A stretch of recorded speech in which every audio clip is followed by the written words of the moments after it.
Marcel Fratzscher, president of the German Institute for Economic Research, or DIW Berlin, joins us now. Great to have you with us, sir, to help us understand the path forward for Germany in the face of this situation.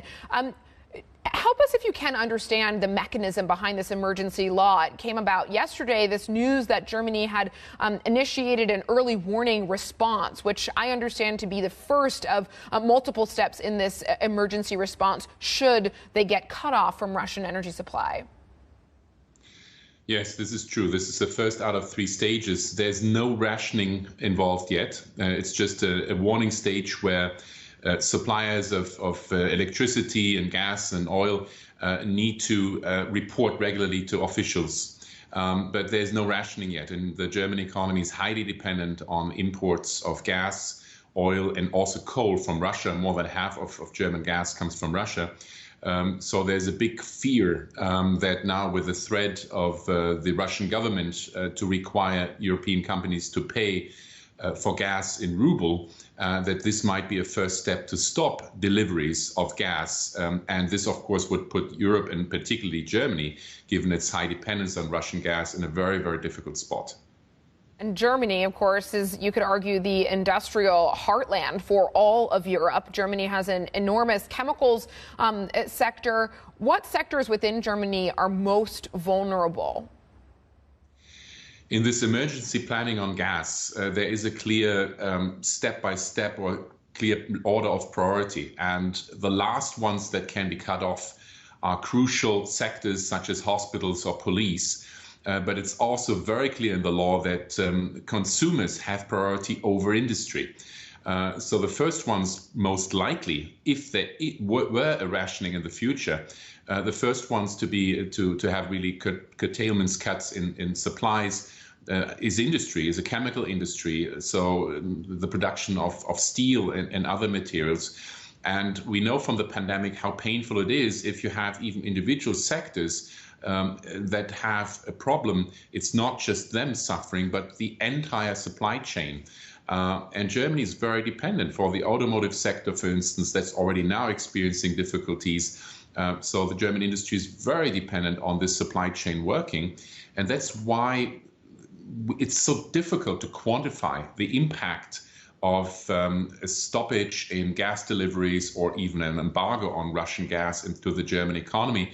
The fears are that this could hit the German economy really hard because industry is very important and the German economy is so highly integrated also into the European and global economy.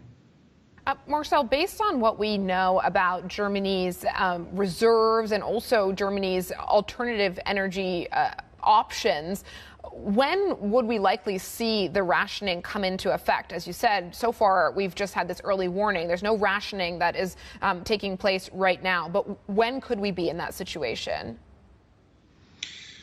I think we might get into that situation sooner rather than later, because right now the gas storages are relatively empty. They're only filled by 25%. This is much lower than at the same time of the year in previous years, in most previous years. So the big fear is not now the summer, where the big demand for heating, of course, is low or non-existent.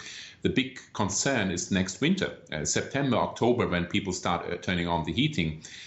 So if there is a risk that the gas deliveries are stopped from Russia, the German government has to start now, has to start refilling those reserves and also shift from gas to other suppliers. There's very limited ability to shift supplies to LNG, to other energy forms. So most of the savings have to come from demand, from companies, but also from private households. And that's where I fear the German government is not courageous yet enough to really tell people, look, the only way we can survive economically this shortage in gas is by cutting demand and cutting consumer demand. For instance, restrictions on driving, on a speed limit on highway would save close to 10% of gasoline.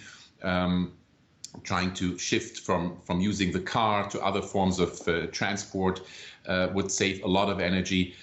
So this is currently lacking, and there is a possibility not just in the transport, but also for heating, for instance, within half a year, within 1 year, to have significant savings. And that's where the German government has not started to act, but I expect within the next few weeks for plans to be revealed how the German government wants to do that.